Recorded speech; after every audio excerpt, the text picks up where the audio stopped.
Praise the Lord. ஆண்டவராகிய இயேசு கிறிஸ்துவின் நாமத்தில் உங்களுக்கு என் அன்பின் வாழ்த்துதலை தெரிவித்துக் கொள்கிறேன். என் கருமையான தேவ பிள்ளைகளே, ஒவ்வொரு நாளும் இந்த யூடியூப் மூலம் உங்களை சந்திப்பதில் நான் மிகுந்த மகிழ்ச்சி அடைகிறேன். இந்த ஆடியோவை நீங்கள் கேட்டு தேவ ஆசீர்வாதத்தை பெறுவது மட்டுமன்றி, உங்களுக்கு அறிமுகமானவர்கள், உங்கள் நண்பர்கள், உங்கள் உறவினர்களுக்கும் இந்த ஆடியோவை அனுப்பி தேவனுடைய நாமத்தை மகிமைப்படுத்தும்படி உங்களை அன்புடன் கேட்டுக்கொள்கிறேன். இந்த நாளிலும் 1 சாமுவேல் 13 அதிகாரம் 1 வசனம். சவுல் ராஜ்யபாரம் பண்ணி 1 வருஷமாயிற்று. அவன் இஸ்ரவேலை 2ஆம் வருஷம் அரசாண்ட போது இஸ்ரவேலில் 3000 பேரை தனக்கு தெரிந்து கொண்டான். அவர்களில் 2000 பேர் சவுலோடே கூட மிக்மாசிலும் பெத்தேல் மலையிலும், 1000 பேர் யோனத்தானோடே கூட பென்யமின் நாட்டிலுள்ள கிபியாவிலும் இருந்தார்கள். மற்ற ஜனங்களை அவரவர் கூடாரங்களுக்கு அனுப்பிவிட்டான். யோனத்தான் கேபாவிலே தானயம் இருந்த பெலிஸ்தரை முறியடித்தான். பெலிஸ்தர் அதை கேள்விப்பட்டார்கள். ஆகையினால் இதை எபிரேயர் கேட்க கடவர்கள் என்று சவுல் தேசமெங்கும் எக்காலம் ஊதுவித்தான். தானயம் இருந்த பெலிஸ்தரை சவுல் முறியடித்தான் என்றும், இஸ்ரவேலர் பெலிஸ்தருக்கு அருவருப்பானவர்கள் என்றும் இஸ்ரவேல் எல்லாம் கேள்விப்பட்டபோது ஜனங்கள் சவுலுக்கு பின் செல்லும்படி கில்காலுக்கு வரவழைக்கப்பட்டார்கள். பெலிஸ்தர் இஸ்ரவேலோடு யுத்தம் பண்ணும்படி 30,000 ரதங்களோடும் 6,000 குதிரை வீரரோடும் கடற்கரை மணலத்தனை ஜனங்களோடும் கூடிக்கொண்டு வந்து பெத்தாவேலுக்கு கிழக்கான மிக்மாசிலே பாளையம் இறங்கினார்கள். அப்பொழுது இஸ்ரவேலர் தங்களுக்கு உண்டான இக்கட்டை கண்டபோது ஜனங்கள் தங்களுக்கு உண்டான நெருக்கத்தினாலே கெபிகளிலும் முட்காடுகளிலும் கண்மலைகளிலும் துருக்கங்களிலும் குகைகளிலும் ஒளித்து கொண்டார்கள். எபிரேயரில் சிலர் யோர்தானையும் கடந்து காத் நாட்டிற்கும் கீலேயாத் தேசத்திற்கும் போனார்கள். சவுலோ இன்னும் கில்காலில் இருந்தான். சகல ஜனங்களும் பயந்து கொண்டு அவனுக்கு பின் சென்றார்கள். அவன் தனக்கு சாமுவேல் குறித்த காலத்தின்படி 7 நாள் மட்டும் காத்திருந்தான். சாமுவேல் கில்காலுக்கு வரவில்லை. ஜனங்கள் அவனை விட்டு சிதறி போனார்கள். அப்பொழுது சவுல் சர்வாங்க தகன பலியையும் சமாதான பலிகளையும் என்னிடத்தில் கொண்டு வாருங்கள் என்று சொல்லி சர்வாங்க தகன பலியை செலுத்தினான். அவன் சர்வாங்க தகன பலியிட்டு முடிகிற போது இதோ சாமுவேல் வந்தான். சவுல் அவனை சந்தித்து வந்தனம் செய்ய அவனுக்கு எதிர்கொண்டு போனான். நீர் செய்தது என்ன என்று சாமுவேல் கேட்டதற்கு, சவுல் ஜனங்கள் என்னை விட்டு சிதறி போகிறதையும் குறித்த நாட்களின் திட்டத்திலே நீர் வராததையும் பெலிஸ்தர் மிக்மாசிலே கூடி வந்திருக்கிறதையும் நான் கண்டபடியினாலே கில்காலில் பெலிஸ்தர் எனக்கு விரோதமாய் வந்து விடுவார்கள் என்றும், நான் இன்னும் கர்த்தருடைய சமூகத்தை நோக்கி விண்ணப்பம் பண்ணவில்லை என்றும் எண்ணி துணிந்து சர்வாங்க தகன பலியை செலுத்தினேன் என்றான். சாமுவேல் சவுலை பார்த்து, புத்தியீனமாய் செய்தீர். உம்முடைய தேவனாகிய கர்த்தர் உமக்கு விதித்த கட்டளையை கை கொள்ளாமற் போனீர். மற்றபடி கர்த்தர் இஸ்ரவேலின் மேல் உம்முடைய ராஜ்யபாரத்தை என்றைக்கும் ஸ்திரப்படுத்துவார். இப்போதோ உம்முடைய ராஜ்யபாரம் நிலை நிற்காது. கர்த்தர் தம்முடைய இருதயத்திற்கு ஏற்ற ஒரு மனுஷனை தமக்கு தேடி அவனை கர்த்தர் தம்முடைய ஜனங்கள் மேல் தலைவனாயிருக்க கட்டளையிட்டார். கர்த்தர் உமக்கு விதித்த கட்டளையை நீர் கை கொள்ளவில்லையே என்று சொன்னான். சாமுவேல் எழுந்திருந்து கில்காலை விட்டு பென்யமின் நாட்டிலுள்ள கிபியாவுக்கு போனான். சவுல் தன்னோடே கூட இருக்கிற ஜனத்தை தொகை பார்க்கிற போது ஏறக்குறைய 600 பேர் இருந்தார்கள். சவுலும் அவன் குமாரனாகிய யோனத்தானும் அவர்களோட கூட இருக்கிற ஜனங்களும் பென்யமின் நாட்டிலுள்ள கிபியாவில் இருந்து விட்டார்கள். பெலிஸ்தரோ மிக்மாசிலே பாளையம் இறங்கியிருந்தார்கள். கொள்ளைக்காரர் பெலிஸ்தரின் பாளையத்திலிருந்து 3 படையாய் புறப்பட்டு வந்தார்கள். ஒரு படை ஒப்ரா வழியாய் சூவால் நாட்டிற்கு நேராக போயிற்று. வேறொரு படை பெத்தோரோன் வழியாய் போயிற்று. வேறொரு படை வனாந்திரத்தில் இருக்கிற செபோயிமீன் பள்ளத்தாக்கு எதிரான எல்லை வழியாய் போயிற்று. எபிரெயர் பட்டயங்களையாகிலும் ஈட்டிகளையாகிலும் உண்டு பண்ணாதபடிக்கு பார்த்து கொள்ள வேண்டும் என்று பெலிஸ்தர் சொல்லி இருந்தபடியால் இஸ்ரவேல் தேசத்தில் எங்கும் ஒரு கொல்லன் அகப்படவில்லை. இஸ்ரவேலர் யாவரும் அவரவர் தங்கள் கொழு விரும்புகளையும் தங்கள் மண்வெட்டிகளையும் தங்கள் கோடாரிகளையும் தங்கள் கடப்பாறைகளையும் தீட்டி கூர்மையாக்குகிறதற்கு பெலிஸ்தரிடத்திற்கு போக வேண்டியதாய் இருந்தது. கடப்பாறைகளையும் மண்வெட்டிகளையும் முக்கூறுள்ள ஆயுதங்களையும் கோடாரிகளையும் தாற்று கோல்களையும் கூர்மையாக்குகிறதற்கு அரங்கள் மாத்திரம் அவர்களிடத்தில் இருந்தது. யுத்த நாள் வந்தபோது சவுலுக்கும் அவன் குமாரனாகிய யோனத்தானுக்குமே அன்றி சவுலோடும் யோனத்தானோடும் இருக்கிற ஜனங்களில் ஒருவர் கையிலும் பட்டயமும் ஈட்டியும் இல்லாதிருந்தது. பெலிஸ்தரின் பாளையம் மிக்மாசில் இருந்து போகிற வழி மட்டும் பரம்பி இருந்தது. கருமையான தேவ பிள்ளைகளே, இந்த நாளிலும் 1 சாமுவேல் 13ஆம் அதிகாரம் 1 முதல் 23 வசனங்களை நான் வாசித்திருக்கிறேன். கருமையான தேவ பிள்ளைகளே, இதில் பார்த்தீங்கன்னா, அதாவது இந்த சவுல் ராஜா முதல் வருஷம் முடிஞ்சு 2வது வருஷம் அவன் ஆட்சி செய்த போது அவன் தனக்கென்று ஒரு 3000 பேரை தெரிந்து கொண்டான். அதில் 2000 பேர் சவுலோடு கூட ஒரு 1000 பேர் யோனத்தான் அவன் மகனோடு கூட அவங்க இருந்தாங்க. எனக்கு அருமையான தெய்வ பிள்ளைகளே, இப்போ பார்த்தீங்கன்னா இவங்க பென்யமீன் நாட்டில் உள்ள கிபியாவில் இருந்தாங்க. மற்ற ஜனங்களை எல்லாம் அவங்க கூடாரத்துக்கு அனுப்பிவிட்டான் இந்த சவுல். இப்போ இப்படி இருக்கிற சூழ்நிலையில் யோனத்தான் கேபாவிலே தானயம் இருந்த பெலிஸ்தரை முறியடித்தான். அப்போ இந்த யோனத்தான் அவன் பெலிஸ்தரை முறியடித்ததுனால இதை எல்லாம் கேள்விப்படுறாங்க. கேள்விப்பட்டதுனால இதை எபிரெயர்லாம் கேட்கணும் அப்படின்னு சொல்லி சவுல் தேசம் எங்கும் ஒரு எக்காலத்தை ஊதுறான். இப்படி ஊதின உடனே இந்த தானயம் இருந்த பெலிஸ்தரை சவுல் முறியடித்தான் என்றும் இஸ்ரவேலர் பெலிஸ்தருக்கு அருவருப்பானவர்கள் என்றும் இஸ்ரவேலர் எல்லாம் கேள்விப்பட்ட போது ஜனங்கள் சவுலுக்கு பின் செல்லும்படி கில்காலுக்கு வரவழைக்கப்பட்டார்கள். எனக்கு அருமையான தேவ பிள்ளைகளே, இந்த தானியத்தில் இருந்த பெலிஸ்தரை முறியடித்தது யோனத்தான். ஆனால் இங்கே சொல்லப்பட்டிருக்கு யார் முறியடித்தாங்களாம்? சவுல் முறியடித்தான் என்று சொல்லி. எனக்கு அருமையான தேவ பிள்ளைகளே, முதலாவது சவுல் தாழ்மையாக இருந்த அதே சவுல் போக போக அவனுக்குள்ள பெருமை, மேட்டிமை, அகந்தைகள் இதெல்லாம் வர ஆரம்பித்தது. இப்போ இவன் இப்படி சொன்னதுனால இப்போ பெலிஸ்தர்லாம் என்ன பண்ணுறாங்க? இவனோட, அதாவது இஸ்ரவேலரோடு சண்டை போடுறதுக்கு வராங்க. இப்போ இந்த இஸ்ரவேல் ஜனங்களோடு எவ்வளோ பேர் இருந்தாங்களாம்? அதாவது பெலிஸ்தர் இஸ்ரவேலோடு யுத்தம் பண்ணும்படி, அதாவது இந்த பெலிஸ்தர் படையில் எவ்வளோ பேர் இருந்தாங்கன்னா 30,000 ரதங்களோடும் 6,000 குதிரை வீரரோடும் கடற்கரை மணலத்தனை ஜனங்களோடும் இவங்க என்ன பண்ணுறாங்க? பெலிஸ்தர் படையெடுத்து வராங்க. ஆனால் இவங்க கிட்ட, அதாவது சவுல் கிட்ட இருந்த ஆட்களை தொகை பார்த்தா ஒரு 600 பேர் இருக்கிறாங்க.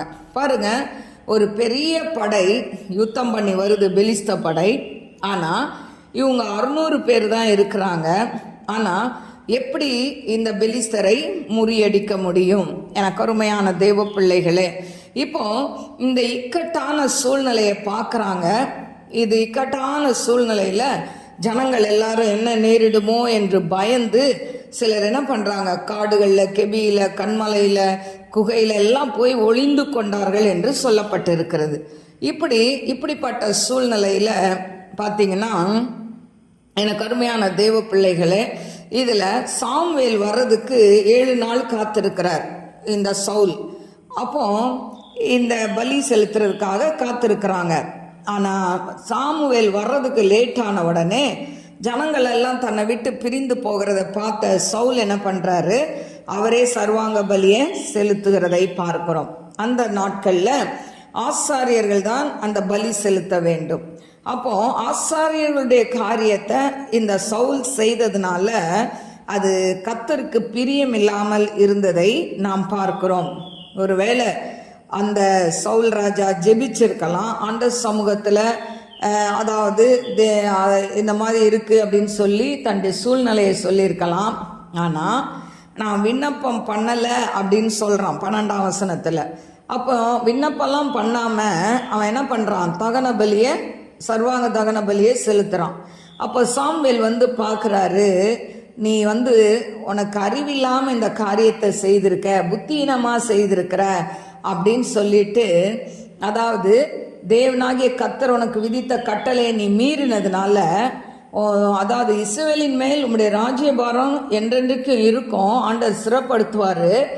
ஆனால் இப்போதோ உம்முடைய ராஜ்யம் என்ன பண்ணப்படும், அதாவது நிலை நிற்காது. உங்கள் இடத்துல யாரை கொண்டு வந்து ஆண்டவர் நிறுத்த போகிறாரு, அவருடைய இருதயத்துக்கு ஏற்ற ஒரு மனுஷனை தேடி அந்த இடத்துல அவர் ராஜாவாய் வைப்பார் அப்படின்னு சொல்லி இந்த சாமுவேல் தீர்க்கதரிசி சொல்லிட்டு அவர் எழுந்து எங்கே போயிடுறாரு, கில்காலை விட்டு பென்யமீன் நாட்டில் உள்ள கிபியாவுக்கு போகிறார். இப்போ அந்த சவுல் தன்னோட இருந்த ஒரு 600 பேரை கூட்டிக்கிட்டு அவன் யுத்தத்துக்கு போகிறதை பார்க்கிறோம். இப்போ இந்த எபிரேயரில் இந்த பட்டயம், ஈட்டி இதெல்லாம் உண்டு பண்ணக்கூடிய யார், கொல்லன் இல்லை, அதாவது அதெல்லாம் செய்யக்கூடிய ஆசாரியர்கள் இல்லை. இப்போ இவங்கெல்லாம் போகணுன்னா பெலிஸ்தர்கிட்ட தான் போகணும். இப்போ அவங்க என்ன பண்ணுறாங்க, இவங்களை இதையெல்லாம் செய்ய முடியாதபடி இவங்க அதெல்லாம் என்ன பண்ணிட்டாங்க, தடுத்து நிறுத்துகிறாங்க. இப்போ இந்த இஸ்ரவேல் ஜனங்கள் கிட்ட கடப்பாறை, மண்வேட்டி இதை மாதிரி எல்லாம் இருக்குது. ஆனால் இதெல்லாம் கூர் மழுங்கி இருக்குது. இதை கூர் பண்ணணுன்னாலும் பெலிஸ்தர்கிட்ட தான் போகணும். இவங்க கிட்ட என்ன இல்லை, அந்த ஆயுதங்கள் இல்லை. இப்படிப்பட்ட சூழ்நிலையில் யுத்தத்துக்கு போகிறாங்க.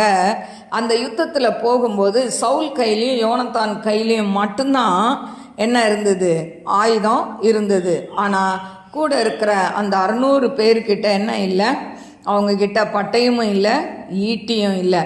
ஆனால் பட்டயமும் இல்லாமல் ஈட்டியும் இல்லாமல் இந்த பெலிஸ்தரை என்ன பண்ணுறாங்க, பெலிஸ்தர்கிட்ட சண்டை போட போகிறாங்க. எனக்கு அருமையான தேவ பிள்ளைகளே, கொஞ்சம் யோசித்து பாருங்கள். ஒரு யுத்தத்துக்கு போகிறாங்க, கையில் பட்டயமும் இல்லாமல் ஈட்டியும் இல்லாமல் போனால் எதிரி என்ன பண்ணுவான், லகுவாய் அவர்களை கொன்று விடுவான்ல.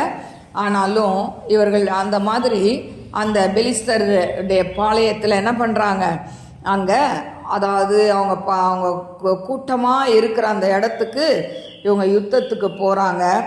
ஆனால் எனக்கு அருமையான தெய்வ பிள்ளைகளே, இந்த யுத்தத்துக்கு போகும்போது அவங்க எப்படி இந்த யுத்தத்தில் ஜெயித்தாங்க, என்ன ஆண்டவர் இவங்களுக்கு உதவி செய்தார் அப்படின்னு சொல்லி அடுத்த அதிகாரத்தில் நாளைக்கு நம்ம பார்க்கலாம். எனக்கு அருமையான தேவ பிள்ளைகளே, இதில் சவுல் செய்த ஒரு காரியம் என்னன்னா, இக்கட்டான சூழ்நிலையில் எல்லாம் என்ன பண்ணுறாங்க, அந்த இடத்த விட்டு ஓட தான் பார்த்தாங்க. ஆனால் எல்லாரும் சேர்ந்து ஜெபித்திருந்தா யுத்தத்தில் ஆண்டவர் லேசாய் லகுவாய் ஆண்டவர் ஜெயிக்க வச்சிருப்பார். ஆனால் இவங்க எல்லாருமே, அதாவது இஸ்ரவேல் ஜனங்கள் எல்லாருமே, ஐயோ இக்கட்டு நமக்கு வந்துருச்சு, இதுலேருந்து காப்பாற்ற யாரால முடியும் அப்படின்னு சொல்லி கெபியிலையும் அந்த காடுகளில் கண்மலையிலெல்லாம் போய் ஒளிந்து கொள்கிறார்கள், குகையிலெல்லாம். எனக்கு அருமையான தேவ பிள்ளைகளே, அதே போல் சவுலும் ஆண்டவரை நோக்கி கூப்பிட்டு உதவி செய்திருப்பார். அவனும் ஆண்டவரை நோக்கி கூப்பிடலை, மாறாக சர்வாங்க தகன பலியை ஆசாரியர்கள் செய்ய வேண்டிய காரியத்தை அவன் செய்கிறான். இதனால் அவன் சாபத்தை வருவித்து கொண்டதை பார்க்கிறோம். எனக்கு அருமையான தேவ பிள்ளைகளே, இன்றைக்கு நம்முடைய வாழ்க்கையில் நமக்கு சூழ்நிலைகள் சாதகம் இல்லாமல் இருக்கும் பொழுது, நம்மை சூழ்ந்து ஒரு இக்கட்டான சூழ்நிலை நம்மை சூழ்ந்து கொண்ட போது நாம் செய்ய வேண்டிய ஒரே காரியம் தேவனுடைய பாதத்தில் அமர்ந்து ஜெபிக்க வேண்டும். ஹல்லேலூயா. அதை விட்டு எப்படியாவது இந்த பிரச்சனையிலேருந்து வெளியே ஓடிடணும், இந்த பிரச்சனை எனக்கு வேண்டவே வேண்டாம் அப்படின்னு சொல்லி அதுலேருந்து தப்பித்து ஓட நினச்சிங்கன்னா அந்த பிரச்சனை உங்களை பின்தொடர்ந்து தான் வருமே தவிர அதுலேருந்து ஆண்டவர் உங்களுக்கு ரிலீஃப் கொடுக்கவே முடியாது. ஹல்லேலூயா. எனக்கு அருமையான தேவ பிள்ளைகளே, பிரச்சனை நேரத்தில், போராட்டத்தின் நேரத்தில் நாம் செய்ய வேண்டிய ஒரே காரியம் தேவனுடைய பாதத்தை பற்றி கொள்ள வேண்டும், தேவ சமூகத்தை பற்றி கொள்ள வேண்டும். தேவ சமூகத்தில் போய், ஆண்டவரே நீர்தான் என் நம்பிக்கை, ஆண்டவரே நீர்தான் எனக்கு துணை, ஆண்டவரே இந்த உலகத்தில் எனக்கு யாரும் இல்லை, ஆண்டவரே உம்மை விட்டால் யாரும் இல்லை, ஆண்டவரே அப்படின்னு சொல்லி ஆண்டவர் சமூகத்தில் உங்களை தாழ்த்தி ஆண்டவர் சமூகத்தில் நீங்கள் ஜெபித்தீர்கள் என்று சொன்னால் கர்த்தர் அந்த இக்கட்டான சூழ்நிலைகளை கர்த்தர் தலைகீழாய் மாற்றுவார். ஹல்லேலூயா. எனக்கு அருமையான தெய்வ பிள்ளைகளே, அதனால இக்கட்டான சூழ்நிலையில் மனுஷர்களை தேடி உதவிக்கு ஓடாதீங்க, மனுஷர்களை தேடி போகாதீங்க. யாராவது நமக்கு ஜெபித்து விடுவார்களா, இதிலிருந்து வெளியே வந்துடலாமான்னு சொல்லி ஒருவேளை ஊழியக்காரர்களை தேடியும் ஓட வேண்டாம். முழங்கால், உங்களுடைய முழங்கால் தேவ சமூகத்தில் முடங்கும் பொழுது உன் இக்கட்டை கர்த்தர் நீக்குவார், உன் பிரச்சனையிலிருந்து ஆண்டவர் விடுதலையை கொடுப்பார். முதலாவது தேவனை தேடுங்க, அப்புறமா மற்றவங்களை ஜெபிக்கிறதுக்கு நம்ம சப்போர்ட்டிங் கேட்கலாம். ஆனால் நீங்கள் ஆண்டவரை தேடாமல், நீங்கள் ஆண்டவருக்கு உங்களை ஒப்பு கொடுக்காம, நீங்கள் மனம் போல பாவத்தில் இருந்துக்கிட்டு யாராவது ஒருத்தர் ஜெபம் பண்ணா ரிலீஃப் ஆயிடுவோமா அப்படின்னா ரிலீஃப் ஆகவே முடியாது. ஹல்லேலூயா. முதலாவது நம்மளை ஆண்டவருக்கு ஒப்பு கொடுக்க வேண்டும், நம் இருதயத்தை தேவனுக்கு அர்ப்பணிக்க வேண்டும். நம்மளுடைய அர்ப்பணிப்பு இல்லாமல் எத்தனை பேர் உங்களுக்காக பாரப்பட்டு ஜெபித்தாலும் அந்த ஜெபம் கேட்கப்பட மாட்டாது. எனக்கு அருமையான தேவ பிள்ளைகளே, உங்களுடைய அர்ப்பணிப்பு முதலாவது 50% உங்களுடைய அர்ப்பணிப்பு. நீங்கள் அர்ப்பணிச்சாதான் யார் ஜெபம் பண்ணாலும் உங்களுக்கு சப்போர்ட்டிங்காக, எத்தனை பேர் உங்களுக்கு பாரத்தோடு ஜெபித்தாலும் அந்த ஜெபம் சக்ஸஸாக முடியும். அதனால் இதை கேட்டுக்கொண்டு இருக்கிற அன்பு சகோதர சகோதரியே, ஆண்டவரை விட்டு ஒருவேளை நீ தூரமாய் போயிருக்கலாம், ஆண்டவரே எனக்கு வேண்டாம் என்று சொல்லி கடந்து போயிருக்கலாம். உன் பிரச்சனையை கண்டு, நான் ஆண்டவரை உண்மையாய் சேவித்தேனே, எனக்கு பிரச்சனை மேலே பிரச்சனை தானே வருது அப்படின்னு சொல்லி இன்னைக்கு ஆண்டவரே வேண்டாம், வேதம் வேண்டாம், சர்ச்சு வேண்டான்னு சொல்லி முடங்கி போய் நீ உட்கார்ந்துருக்கிறாயா? என் கருமையான தேவ பிள்ளையே, அந்த உட்கார்ந்துருக்கிற அந்த நிலைமையிலிருந்து எழும்பு என்று கர்த்தர் சொல்கிறார். தூசியை உதறி விட்டு எழும்பு. நீ முதலாவது எழுந்துரு. அந்த இடத்த விட்டு எழுந்தாதான் தேவன் அற்புதத்தை செய்வார். நீ ஒரே இடத்துல உட்காந்துக்கிட்டு எனக்கு ஆண்டவர் அற்புதம் செய்யலன்னு புலம்புனேனா நீ டிப்ரெஷனில் கடந்து போயிடுவ. அந்த இடத்த விட்டு எழும்பு. என் தேவன் எனக்கு நன்மை தான் செய்வார், எனக்கு தீமை செய்கிற தேவன் இல்லை என்பதை முதலாவது நீ நம்ப வேண்டும், விசுவாசிக்க வேண்டும். ஹல்லேலூயா. எனக்கு அருமையான தேவ பிள்ளைகளே, இந்த கால வேளையில் தேவ சமூகத்தில் ஜெபிப்போமா? ஆண்டவரே என்னுடைய இக்கட்டான சூழ்நிலையிலிருந்து என்னை விடுதலை செய்யுங்கப்பா, என் இக்கட்டிலேருந்து எனக்கு விடுதலையை கொடுங்கப்பா, என் கடன் பாரம் என்னால் தாங்க முடியல ஆண்டவரை, என்னுடைய குடும்பத்தில் இருக்கக்கூடிய பிரச்சனையை தாங்க முடியல, என்னுடைய கணவனுக்கு வேறொரு தொடர்பு இருக்கிறதே, அதுலேருந்து எப்படி விடுதலையாக முடியும் என்று சொல்லி ஒருவேளை கலங்கி கொண்டு இந்த வார்த்தையை கேட்டுக்கொண்டு இருக்கலாம். ஆனால் எனக்கு அருமையான சகோதரியே, கர்த்தர் உன் கணவனை அந்த இடத்திலிருந்து தூக்கி கொண்டு வருவார். ஹல்லேலூயா, ஹல்லேலூயா. நீ விசுவாசித்தாயானால் தேவனுடைய மகிமையை காண்பாய். நீ புலம்புவதை முதலாவது நிறுத்து. தேவ சமூகத்தில் உன்னுடைய கணவனுக்காய் உபவாசித்து ஜெபி. கீழ்ப்படியாத உன் மகனுக்காய் தேவ சமூகத்தில் உபவாசித்து ஜெபி. தேவனால மாற்ற முடியாத ஒரு காரியமும் இல்லை. ஹல்லேலூயா, ஹல்லேலூயா. அப்பாம நந்தியோடு ஸ்துதி கரபர தீரபால பௌரியா கரபல பரபா தீக்காரபல பரபா ரீபா கரபல பரபா துலபா கரபல பரபா ஓரபா தீரபா தீரபா தீக்கபா ரபா கரபா துனமா கரபா.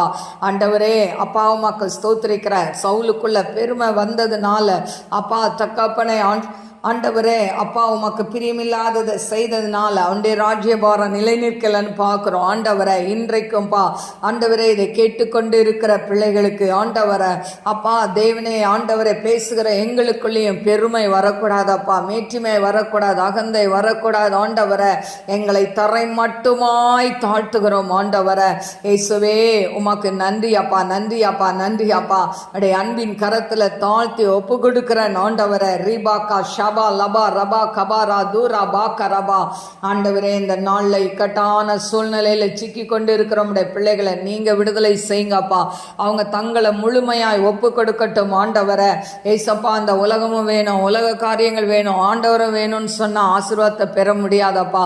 அப்பா இந்த உலக இச்சைகள் பாவ இச்சைகளை உதறிவிட்டு ஆண்டவரை உம்முடைய பாதத்தில் வந்து சரணடைய கிருபை கொடுங்க டாடி. உம்மை நம்பின பிள்ளைகளை வெட்கப்படுத்த மாட்டீரே.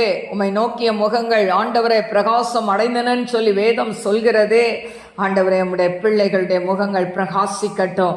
அவர்கள் வெட்கப்பட்ட இடத்துல அவங்கள தூக்கி நிறுத்துங்கப்பா. ஆண்டவரே உம்முடைய கரத்தில் தாழ்த்தி ஒப்பு கொடுக்கிற கடன் பிரச்சனையினால, குடும்பத்தில் இருக்கக்கூடிய பிரச்சனையினால ஆண்டவரே ஏன் வாழ்றோன்னு நினைச்சு சாவை தேடி ஓடிக்கொண்டு இருக்கிற உம்முடைய பிள்ளைகளை கண்ணோக்கி பாருங்கப்பா. உங்களுடைய அன்பின் கரத்தில் தாழ்த்தி ஒப்பு கொடுக்குறப்பா. நீங்கள் பொறுப்படுத்திக் கொள்ளுங்க, வழி நடத்துங்க. ஆண்டவரே உங்களுடைய தேவைகளை எல்லாம் சந்திங்க. ஆண்டவரே உங்களுக்குள்ள நல்ல ஜபாவியை கொடுத்து ஜெபிக்க பலனை கொடுங்கப்பா. வேதத்தை வாசிக்க பலனை கொடுங்க, வாசித்த வசனத்தின்படி நடக்க பலனை கொடுங்க. நாம மகிமைப்படட்டும். இயேசுவின் நாமத்தில் கேட்கிறேன் பிதாவே, ஆமேன். God bless you. God bless you.